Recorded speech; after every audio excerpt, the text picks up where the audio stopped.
அனைவருக்கும் வணக்கம். நான் உங்கள் Arivazhagan Ramachandran. Previous year சிசெட் questions நம்ம சீரீஸ் பார்த்துட்டு இருக்கோம். அதில் இன்னைக்கு பார்ட் நம்பர் 37. சரிங்களா? ஸோ இதுல இருக்கக்கூடிய கொஷின்ஸ் எல்லாமே ரொம்ப முக்கியம். நான் என்ன பண்ணுவேன்னா, சில கொஷினுக்கு கன்வென்ஷனே சொல்லி கொடுத்தோம், சில கொஷினுக்கு ஷார்ட் கட்ஸ்லேயே சொல்லி கொடுத்தோம். ஸோ ப்ராப்பரா பார்த்து நோட்ஸ் எடுத்து வச்சுக்கோங்க. சரிதானே? ஓகே, ஃபர்ஸ்ட் கொஸ்டின்ஸ் பாருங்க. அதாவது என்ன அப்படின்னா, ராகேஷ் அப்படின்னு ஒருத்தர் இருக்காரு. அவர் வந்து பாத்தீங்கன்னா 8 மொபைல் வாங்குறதுக்கு கடைக்கு போறாரு. ஆனா ஒரு குறிப்பிட்ட அமௌண்ட் எடுத்துட்டு போறாரு. அப்ப கடைக்கு போறப்போ கடைக்காரரு ஆஃபர் கொடுக்குறாரு. ஆஃபர் கொடுத்ததுனால அவர் வச்சிருந்த பணத்துக்கு 10 மொபைல் வாங்க முடியுது. அப்ப எவ்வளவு பர்சன்டேஜ் வந்து பாத்தீங்கன்னா டிஸ்கவுண்ட் நடந்திருக்கு அப்படின்னு கேட்டிருக்காரு. இப்ப சிம்பிளா வந்து பாத்தீங்கன்னா, நான் ஃபர்ஸ்ட் லாஜிக்கா சொல்லி கொடுக்குறேன், அதுக்கப்புறம் கன்வென்ஷன் சொல்லி கொடுக்குறேன். இப்ப ஒரு மொபைல் ₹1 வச்சுக்கோங்களேன். அப்ப ராகேஷ் வந்து பாத்தீங்கன்னா 8 மொபைல் வாங்க எவ்வளவு ரூபாய் தேவைப்பட்டிருக்கும்? ₹8.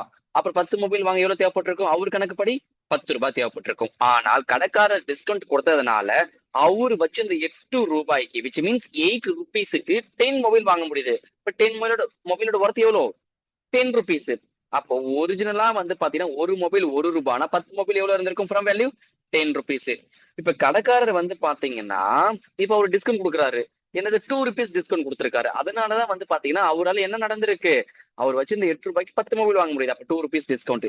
மேல டினாமினேட்டர்ல வந்து 10, நியூமரேட்டர்ல 2 இன்டு 100 சிம்பிளிகேஷன்ஸ் பண்ணீங்கன்னா உங்களுக்கு 20% கிடைச்சிருக்கும். அப்ப ஆன்சர் வந்து பாத்தீங்கன்னா 20% டிஸ்கவுண்ட். இது லாஜிக்கா மூவ் பண்றது. இல்ல இத கன்வென்ஷன்ல போறது அப்படின்னா நல்லா லிசன் பண்ணிக்கோங்க.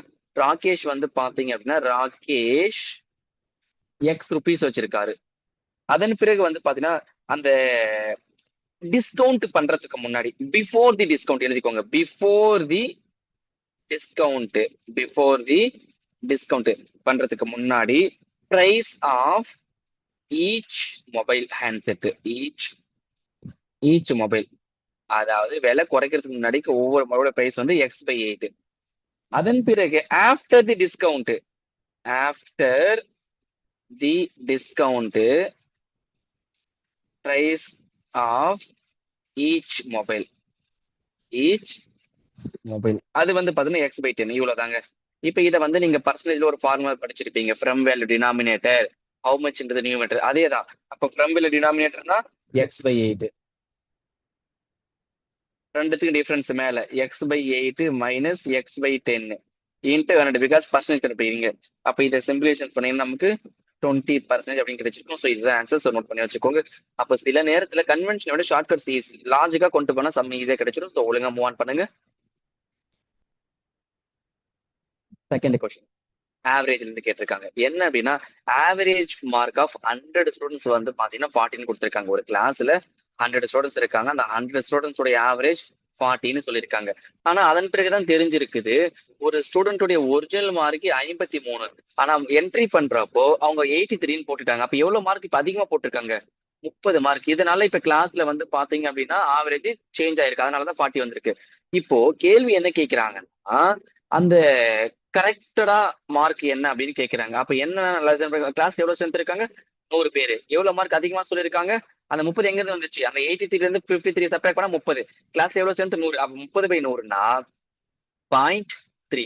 அப்ப ஒவ்வொரு ஸ்டூடெண்ட்டுக்கும் 0.3 இன்க்ரீஸ் ஆயிருக்கு. அப்போ ஒரிஜினல் இப்போ தப்பா சொன்னதுனால எவ்வளவு மார்க் வந்திருக்கு? 40. அதுல இருந்து ஒரிஜினல் மார்க் வேணும்னா அந்த 0.3 சப்ராக்ட் பண்ணி எடுத்தீங்கன்னா 39.7 கிடைக்கும். இந்த மாதிரி கொஸ்டின் இவ்வளவுதான். இப்போ ஒருவேளை வந்து பாத்தீங்கன்னா ஒரிஜினலா மார்க் 83ன்னு சொல்லணும், பட் 53 மாத்தி சொல்லிட்டாங்க. அப்ப அதே மாதிரி கொஸ்டின் ஃப்ரேம் பண்ணி கேட்டதான ஆன்சர் நீங்க 40.3ன்னு சொல்லுவீங்க. அப்ப கேள்வி என்ன கேட்கறாங்க, என்ன டேட்டா கொடுத்துருக்கான்றதால ஒழுங்கா பார்த்துட்டு அதுக்கு தகுந்த மாதிரி மூவ் பண்ணிக்கோங்க. சரியா?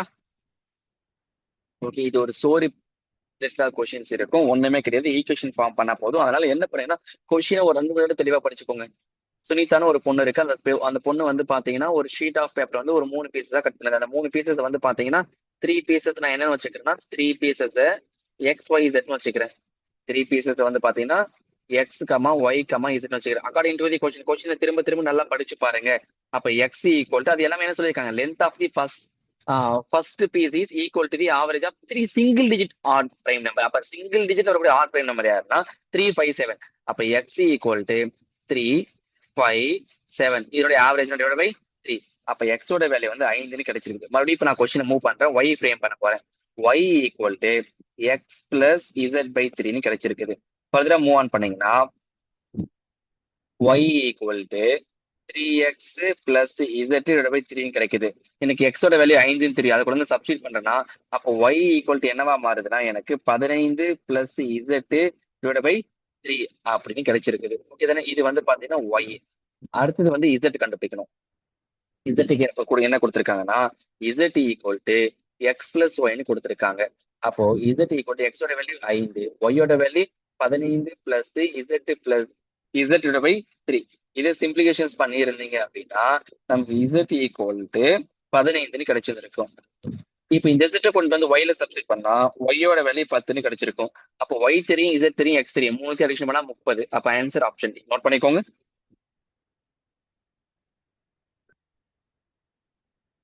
அடுத்தது ஆப்டிடியூட்ல நம்பர் சிஸ்டம் வந்து ஒரு கொஸ்டின்ஸ் கொடுத்திருக்காங்க. என்ன அப்படின்னா ஒரு சீக்வன்ஸ் கொடுத்திருக்காங்க நம்பர் சீக்வன்ஸ்ல. அதுல how many such fives are there which not immediately preceded by 3 but immediately followed by 7 சொல்லியிருக்காங்க. இதுல பாக்குறப்ப 3 ஃபைவ் இருக்குது. பட் இந்த ஃபர்ஸ்ட் செட் 1 5 7. அப்ப அந்த ஃபைவ்க்கு ப்ரொசீடடா யார் வந்திருக்காங்கன்னா 1, அதை ஃபாலோ பண்ணி யார் வந்திருக்காங்கன்னா இமிடியட்டா 7. அப்ப இந்த ஒரு செட்டு தான் அந்த மாதிரி இருக்குது. மத்த எல்லா செட்டிலுமே 5க்கு ப்ரெசிடென்டா 3 வந்திருக்காங்க. அப்ப அதை எடுத்துக்க கூடாது. அப்ப ஆன்சர் வந்து ஒரே ஒரு செட்டு தான். அப்ப ஆப்ஷன் ஏ. அவ்வளவுதான். ப்ரிசிடர்னா என்ன மீனிங் தெரியணும், ஃபாலோட்னா என்ன மீனிங் தெரியும். அப்பதான் இந்த கொஸ்டின் அழகா மூவ் ஆன் பண்ண முடியும். ஸோ கைண்ட்லி நோட் பண்ணிக்கோங்க.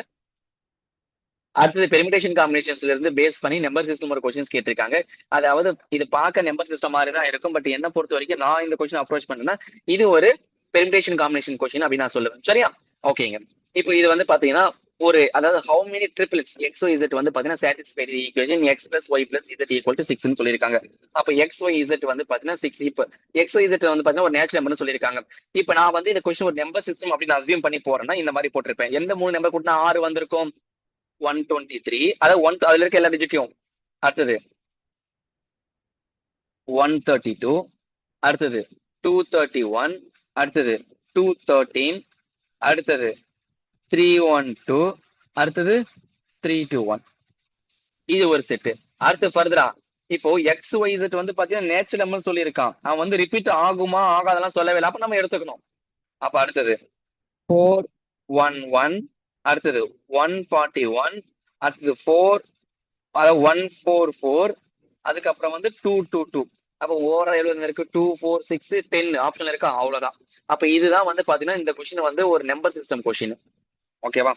ஓகே. இப்ப இதே கொஸ்டின் வந்து பாத்தீங்க அப்படின்னா எப்படி ஒரு நல்லா லிசன் பண்ணிக்கோங்க. இது எப்படி ஒரு பெர்மிடேஷன் காம்பினேஷன் அப்ரோச் பண்றதுன்னா இதுக்கு ஒரு ஜெனரல் ஃபார்முலா இருக்கு. இந்த மாதிரி கொஸ்டினுக்கு என்ன ஃபார்முலா அப்படின்னா நோட் பண்ணிக்கோங்க. n minus 1 combination r minus 1. ஓகேவா? இப்போ இதுல n அப்படின்னா அது எல்லா வேலையும் ஆட் பண்ண என்ன கிடைச்சிருக்கும்? 6. அதுதான் n. அப்ப என்னோட வேல்யூ 6. அப்ப 6 மைனஸ் 1னா 5. c-னா காம்பினேஷன். r மைனஸ் 1 அப்படின்னா நல்லா லிசன் பண்ணிக்கோங்களேன். இது ரொம்ப ரொம்ப ரொம்ப முக்கியமானது. இந்த r மைனஸ் 1 அப்படின்றது வந்து 3. பிகாஸ் எக்ஸ்னு ஒரு நம்பர் இருக்குது, ஒய்னு ஒரு நம்பர் இருக்கு, இசட்னு ஒரு நம்பர் இருக்கு. அதனால 3 நம்பர். அப்போ r மைனஸ் 1 இது 3 மைனஸ் 1 மேல 6 மைனஸ் 1. அப்ப r மைனஸ் 1 2. அப்போ 5c2 எப்படி போட்டிருப்போம்? 5 இன்ட்டு ஞாபகம் இருக்கா? 4 டிவைட் பை 2 இன்ட்டு 1 கேன்சல் பண்ணீங்கன்னா 10 கிடைச்சிருக்கும். அப்ப இவ்வளவுதான் ஆன்சர். அப்ப இது பெர்மிடேஷன் காம்பினேஷன்ல போட்டிருப்பீங்க. அப்ப இந்த மாதிரி ஃபார்முலாவை எப்ப பயன்படுத்துறதுன்னா permutation combination triplet sum form பண்ணி கேட்கறேன். நான் சொல்றதை நோட் பண்ணிக்கோங்க. நான் சொல்றது அப்படியே எழுதிக்கோங்க. நான் எழுத மாட்டேன். If n similar objects are distributed among r people such that each person get at least one object, the number of ways to do it in the formula, pink color formula. திரும்பவும் ஒரு தடவை சொல்றேன், ஒழுங்கா எழுதிக்கோங்க. இது ரொம்ப ரொம்ப ரொம்ப முக்கியமான கொஸ்டின். இந்த மாதிரி ட்ரிப்ளெட் கான்செப்ட் அழகா இந்த மாதிரி x plus y plus equal to 6 இந்த மாதிரி இப்போ எக்ஸ் பிளஸ் ஒய் பிளஸ் இசட்டுக்கு பதிலா இந்த 4 number a plus b plus c plus d equal to 10 இந்த மாதிரி எப்படி வேணா கொடுக்கலாம். அப்ப அழகா இந்த ஃபார்முலா பயன்படுத்தி போயிட்டே இருந்தலாம். ஓகே, திரும்பவும் சொல்றேன், கான்செப்ட் எழுதிக்கோங்க. இல்ல நானே எழுதி போடுறேன்.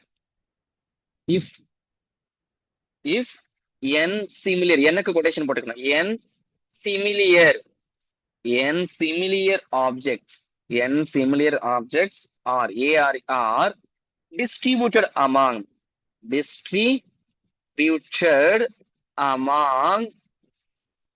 r people. r quotation r people வெறும் r. ஓகே, நாட் are, வெறும் r. r people such that such that each person get at least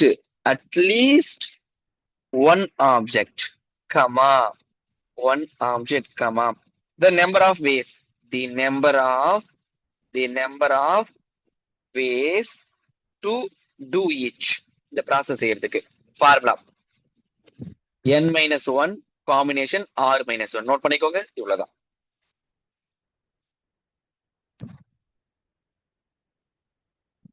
இல்ல, எனக்கு இந்த ஃபார்முலா எல்லாம் தெரியாது. ஆக்சுவலி ஃபார்முலா தான் ஈஸி, நம்பர் சிஸ்டம்ல போறதை விட வேற ஒரு மாடல் இருக்கு. இதை நம்ம இந்த மாதிரி எழுதலாம். இப்போ x y z, x y z மூணுமே வெவ்வேறு நம்பரா வர மாதிரி ஃப்ரேம் பண்ணுங்களேன். 1 2 3, இது ஒரு பாசிபிள் செட். அடுத்தது எக்ஸ் ஒய் இசட், அதுல ரெண்டு நம்பர் ஒன்னா வரலாம். அது யாரா வேணா இருக்கலாம். 1 1 4. சார் 1 1 4 பதிலா வேற மாதிரி போடலாமா? லைக் 1 4 1 தாராளமா போட்டுக்கலாம், பிரச்சனையே கிடையாது. மூணுமே சேம் நம்பர் வர மாதிரி 2 2 2 இந்த மாதிரி போட்டாச்சா? நீங்க வந்து பாத்தீங்கன்னா பெர்மிடேஷன் காம்பினேஷன்ஸ்ல வந்து பாத்தீங்கன்னா சில விஷயங்கள் படிச்சிருப்பீங்க. டினாமினேட்டர் நியூமரேட்டர்ல இந்த மாதிரி ரிப்பீட் ஆயிடுச்சுன்னா அதை டினாமினேட்டர்ல போட்டுப்பீங்க. அதே கான்செப்ட் மல்டிபிள் பண்ண போறேன், சாரி அடிஷனல் பண்ண போறேன். இப்போ 1 2 3 அதுல மூணுமே வெவ்வேறு நம்பரா இருக்கு. அப்போ 3 ஃபேக்டோரியல் பிளஸ் 140ல மூணு நம்பர் இருக்கு. ஸோ 3 ஃபேக்டோரியல் டிவைட் பை அதுல ரெண்டு தடவை ஒன்று வந்திருக்கு. So 2 factorial. அடுத்தது 222ல மூணு நம்பர் வந்திருக்கு. ஸோ 3 ஃபேக்டோரியல் டிவைட் மூணுமே ஐடென்டிக்கலா இருக்குது. அப்போ ரிப்பீட் ஆகும். Divided by 3 factorial. இதை கேன்சல் பண்ணீங்கன்னா என்ன கிடைச்சிருக்கும்? 6 பிளஸ் 3 பிளஸ் 1 ஆன்சர் 10. இப்படியும் போட்டிருக்கலாம். ஸோ ஒரு சம்ம அப்ரோச் பண்றதுக்கு எக்கச்சக்கமான மாடல் இருக்கு.